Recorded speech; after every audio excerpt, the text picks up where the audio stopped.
இவங்க 2 பேரும் உட்காந்து நீயும் கேட்ட நானும் கேட்டேன், இதெல்லாம் வேண்டாம், இனிமேல் கெட்டு போக வேண்டாம். 2 பேரும் வந்து ஈரான்ட்ட வந்து நட்பாக போகிறது, ஈரான்ட்ட சரண்டர் ஆக வேண்டாம், அப்போ நல்ல விதமாக இருக்கும். ஏர்போர்ட் அடிச்சிருக்காங்க, துபாய் ஏர்போர்ட் எரிஞ்சுக்கிட்டு இருக்கு. இன்னும் ஃப்ளைட்டுக்கு வந்து இது ஊற்றணும்ல, என்ன ஊற்றணும்ல, அதுக்கு ஸ்டோர் பண்ணி வச்சிருந்த இடம், அந்த இடத்துல போட்டாங்க, இன்னும் எரிஞ்சுக்கிட்டு இருக்கு.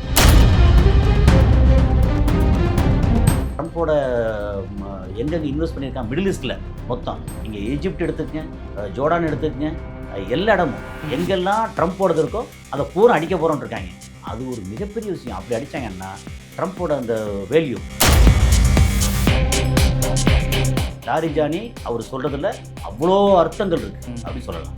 புர்ஜ் கலிஃபா மேலே ஒரு ட்ரோனோ ஒரு மிசைலோ வந்து விழுகுதுன்னு வைங்க, இதை காரணம் காமிச்சு ஈரான் மேலே அணுகுண்டு போடுவாங்க.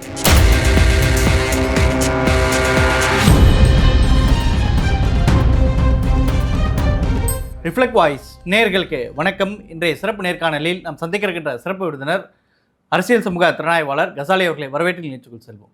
சார் வணக்கம். வணக்கம் நாசர்.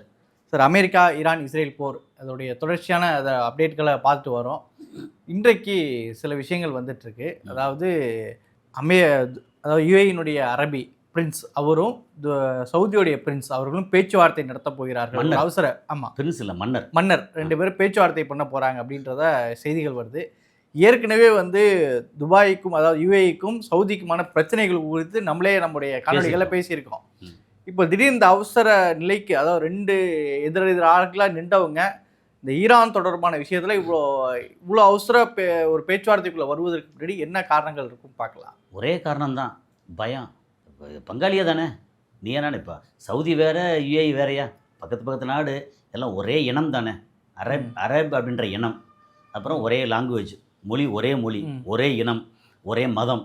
ஓகே, நாடு மட்டும் வேறு பக்கத்து நாடு.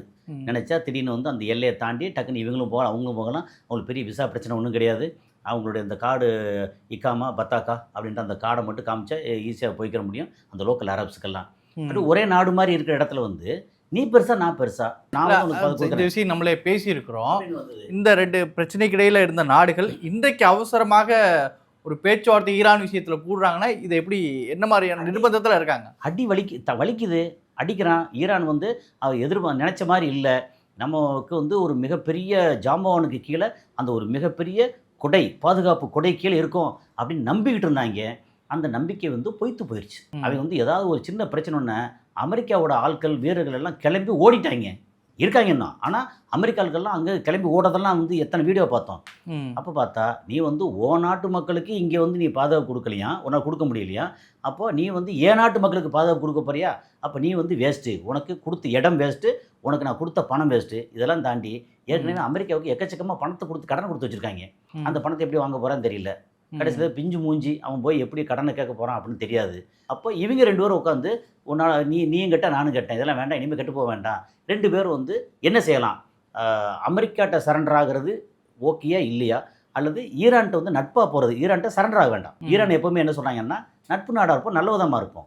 இது ஷியா சன்னிங்கிறது என்ன இருக்குது, ஒரு சின்ன ஒரு பெரிய பிரிவு இல்லையே திருஸ்தானே. ஏன் நீ அவன் பேச்சை கேட்டு இப்படிலாம் வந்து எனக்கு எதிராக ஆடுற. இப்போது அங்கே கார் தீவில் வந்து அடித்ததாக இருக்கட்டும், எல்லாமே யுஏலேருந்து கிளம்பி வந்ததானே, வந்த ரூட் எது தெரியாமல் போயிருமா எங்களுக்கு. அவன் தான் ரொம்ப நீட்டாக வந்து எந்த புள்ளியிலேருந்து ஆரம்பித்து எது எங்கே போனது அப்படிங்கிறது தான் சைனாவும் ரஷ்யாவும் அப்படியே புட்டு வச்சுட்டாங்களே. இங்கேருந்து வந்திருக்கு, அப்போ இங்கே வந்துட்டு அடிப்பேன் அப்படின்னு இருக்காங்க. அப்போ அடிக்கிறாங்க. என்ன சொன்னாங்க முந்தா நாள், என்ன சொன்னாங்க, அங்கே ஜபலி போர்ட்டு கலிஃபா போர்ட்டு 2 போர்ட்டையும் தாக்க போகிறோம், அங்கே பக்கத்தில் அங்கே இருக்கிற ஆட்களை பூரா வந்து வெளியேறிடுங்க அப்படின்னு அறிவு கொடுத்தாங்க. பட் இது வரைக்கும் அடிக்கலை.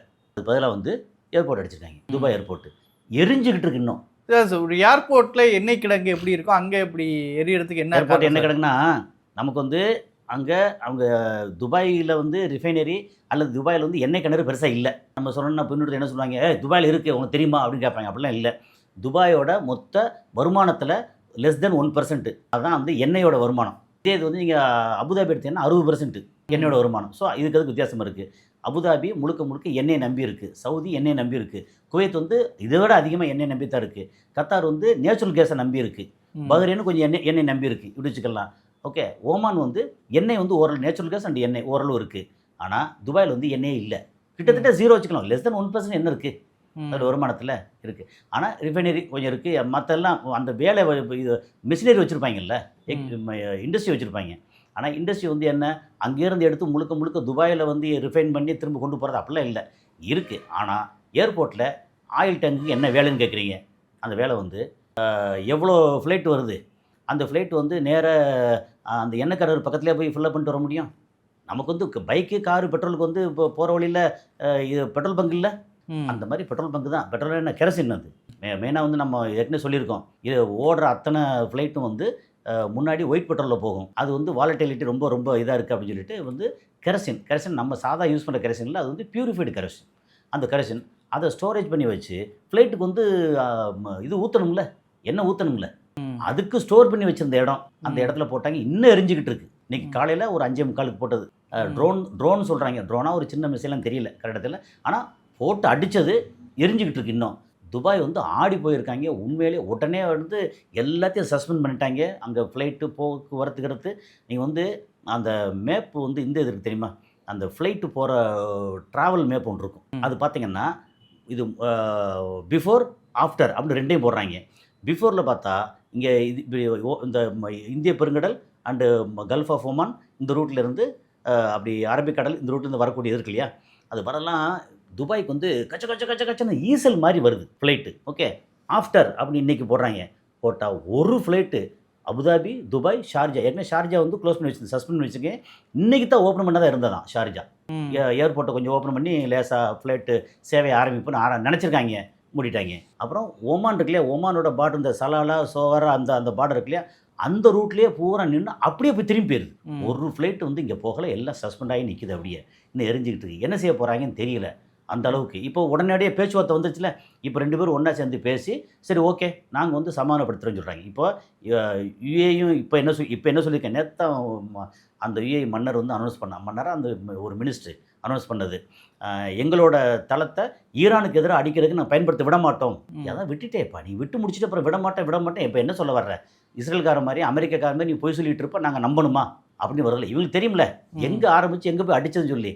அங்கே காருக்கு அடித்ததாக இருக்கட்டும், உள்ளுக்குள்ளே வந்து தெஹ்ரானுக்குள்ளே அடித்து அப்புறம் இஸ்ஃபகானில் அடிச்சிருக்காங்க. இது நிறைய அடித்ததுக்கு முக்கியமான காரணம் வந்து யுஏயோட தளத்தில் அடிச்சிருக்காங்க, கிளம்பி போயிருக்கு.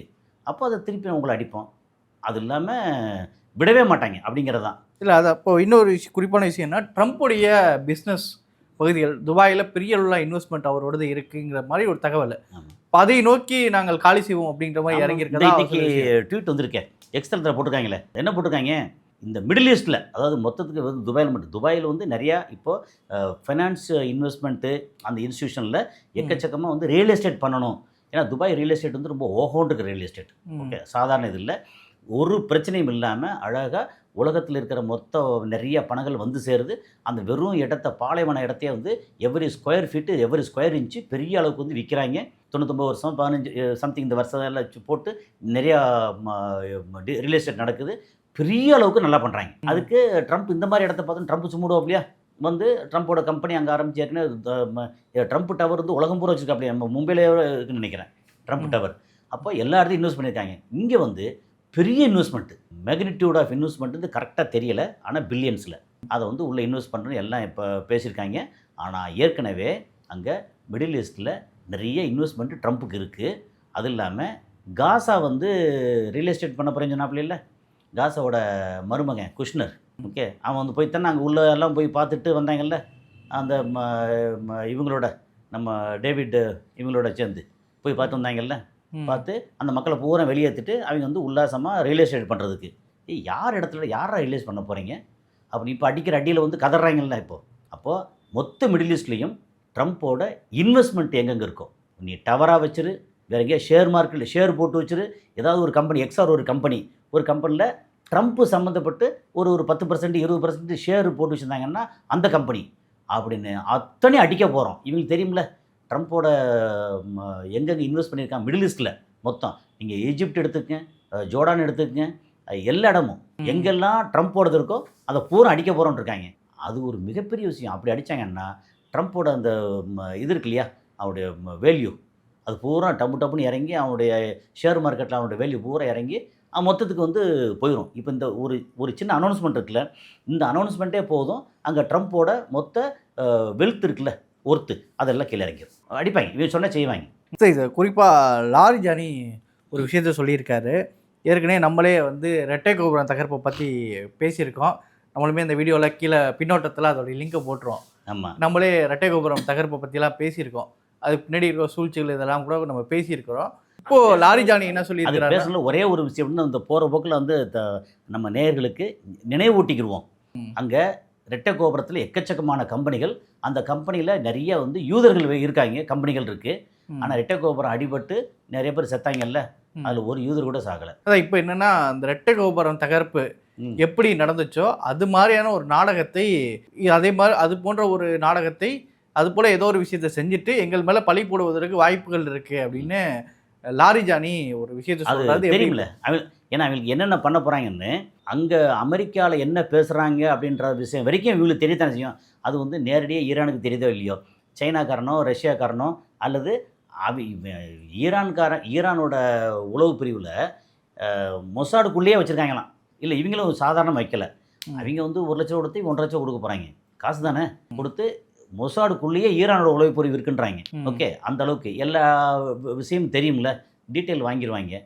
வாங்கிட்டு இதை என்ன பண்ணால் இப்போ ரெட்டை கோபுரம் தகர்த்தது ஒசாமா பின் லாடன் அல்ல, அது எல்லாம் சொல்லுவாங்க. நம்ம வந்து ஏன் இவ்வளோ ஆணித்தரமாக சொல்கிறோம்னா அதுக்கு ஏகப்பட்ட கான்ஸ்பிரசி வந்துருச்சு. ஓகே, இவ்வளோ தூரம் நடந்துச்சு. ஒரே ஒரு டவுட்டு தான், இத்தனை பேர் அங்கே வந்து இவ்வளோ ஆஃபீஸ் இருக்குது, ரெட்டை கோபுரம் எவ்வளோ பெரிய பெருசு, ரெண்டு தான். அதில் ஃப்ளைட்டு வந்து போனால் அந்த ஃபுல்லாக போயிட்டு எப்படி வெளியே வரும், ஒட்டஞ்சு உள்ளுக்குள்ள தூள் துளையிறது பில்டிங்கில் போயிட்டு அது வெளியே வர அளவுக்கு ஓரளவு அது போட்டால் அது லேசாக வெளியே வர அளவுக்குலாம் காமிக்கிறாங்க.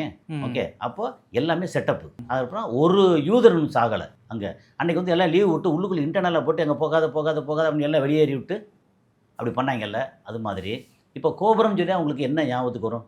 டவர், பெரிய டவர் என்ன ஞாபகத்துக்கு வரும்? புர்ஜ் கலீஃபா. இப்போது புர்ஜ் கலீஃபாவை ஒரு போட்டுட்டு மேலே 165 மாடி, அதில் ஏதாவது ஒன்று போட்டு விட்டு ஈரான் தான் போட்டாங்க. அந்த இதோட மொத்த ஒர்த்து இவ்வளவு, அதாவது ஈரான் தான் கட்டணும் அப்படின்னு ஈரான் மேலே இப்படி அந்த புர்ஜ் கலீஃபா மேலே ஒரு ட்ரோனோ ஒரு மிசைலோ வந்து விழுதுன்னு வைங்க. இதை காரணம் காமிச்சு ஈரான் மேலே அணுகுண்டு போடுவாங்க. எல்லாத்தையும் காரணம் இது உண்டு. இப்போ ஏற்கனவே ஈரான் வந்து நேட்டோ நாட்டு மேலே மிசைல் அனுப்பிச்சாங்க அப்படின்னு 2 வாட்டி இதில் துருக்கி மேலே போனதை இவங்க ரிட்டாலியேட் பண்ணி அடிச்சிருக்காங்க. ஓகே, ஆனால் அதை அனுப்பிச்சது வந்து இஸ்ரேலுக்காரன் சொல்கிறாங்க. இவன் நாங்கள் அனுப்பலை, எங்களுக்கு தெரியாது. ஆனால் இவங்க ஸ்டிக்கர் ஒட்டி அனுப்புறதானே அவங்க இந்த மாதிரி 3வது வேலையில் நிறைய பார்ப்பாங்கல்ல, அவங்க அனுப்பிச்சது. ஸோ ஆல்ரெடி நேட்டோ நாட்டுக்கு அனுப்பிச்சாங்க. இப்போ வந்து அந்த டாலஸ்ட் டவர் புர்ஜ் கலீஃபா மேலே அடிச்சிட்டாங்க. அதனால் இதே மாதிரி இப்போ இன்னும் விட்டாச்சுன்னா ஈரான் வந்து சரியாக இருக்க மாட்டேன், எல்லாத்தையும் போட்டு தெளிகிறோம் அப்படின்னு சொல்லி அந்த நாட்டை நம்ம வந்து இப்போ இதுக்கு வஞ்சகம் பழி தீர்த்தி ஆகணும் அப்படின்னு அமெரிக்கா வந்து என்னத்தையாவது வந்து ஒரு அணுகுண்டை போட்டு தள்ளி ஒரு வழி பண்ணுறதுக்கும் வாய்ப்பு இருக்குது. லாரி ஜானி அவர் சொல்கிறதுல அவ்வளோ அர்த்தங்கள் இருக்குது அப்படின்னு சொல்லலாம். சரி, இப்போ இன்னொன்றுன்னா பேச்சுவார்த்தையை பற்றி இன்றைக்கி அல் ஜசீரா ஒரு கட்டுரையே வெளியிட்டிருக்கிறாங்க. இந்த போர் நீண்ட காலத்துக்கு நடக்குமானால் மீண்டும் வந்து பேச்சுவார்த்தை பெஞ்சுக்கு ட்ரம்ப் வர வேண்டியது வரும் அப்படின்னு சொல்லியிருக்கிறாங்க. அல் ஜசீராவினுடைய அது அமெரிக்கா சார்புள்ள நாடுனுடைய ஏடு தான் அது. இப்போ அது வெளியிட்டக்கூடிய அறிக்கையை நம்ம எப்படி புரிஞ்சுக்கிறது? இதே முதல்ல இவர் வந்து ட்ரம்ப் வந்து லாரி ஜானியோட ஒரு இதை பற்றி ஒரு ரிப்ளையை பற்றி வந்து இது நாஸ்டி ரிப்ளை அப்படின்னு சொல்லியிருக்கிறார். இவர் கேட்டது என்ன தெரியுமில்ல, ஏன்னா வந்து பேச்சுவார்த்தைக்கு வாங்கன்னு சொல்லி ஈரானியனை கூப்பிட்றாங்க.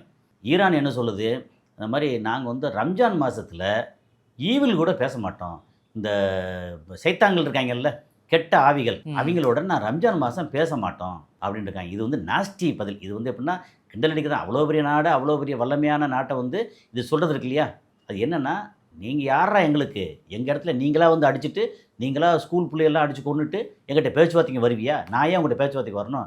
நீ எல்லாம் கெட்ட ஈவில்டா, நீ கெட்ட ஆவிடா, நீ உன்ட்ட இருக்கிற பேச்சுவார்த்தைக்கு வரணும், அதுவும் ரம்ஜான் மாதம் வரமாட்டேன்டா அப்படி சொல்லி அவன் வந்து கிண்டல் அடித்து உலகளோட போகிறது தான் நாஸ்டி. அப்புறம் நீங்கள் சொன்ன அந்த இது இருக்கு இல்லையா அல் ஜசீரா, அது வந்து நம்ம வந்து ஆச்சரியப்படுறதுக்கு ஒன்றுமே இல்லை அப்படிங்கிறது தான். இப்போவாவது அட்லீஸ்ட்டு நம்ம யுஏஇ அண்டு சவுதி அரேபியா 2 பேரும் பேசி இம்மிடியேட்டாக அமெரிக்கா எங்களுக்கு வேண்டாம் அப்படின்னு முடிவு பண்ணி டக்குன்னு வந்து எடுத்து அமெரிக்கா வேண்டாம் அப்படின்னு மொத்தத்துக்கு க்ளோஸ் பண்ணிட்டாங்கன்னா, தூதரகத்தை காலி பண்ணிட்டாங்க, மொத்தத்துக்கு காலி பண்ணிட்டாங்கனாலே என்ன ஆகும்னா அந்த டாலஸ்ட் டவர் தப்பிக்கும். அந்த டாலஸ்ட் டவரோட பெரிய டவர் வந்து ஜெத்தாவில் வந்து ஜெத்தல ரியாத்லையா நடந்துக்கிட்டு இருக்கு. ம். பெரிய டவர் வந்து சவுதி அரேபியா பண்ணிட்டு இருக்காங்க. கடைசி அதுக்கு போட்டியா ஃபுஜேரால ஒன்று கட்ட ஆரம்பிச்சிட்டாங்க.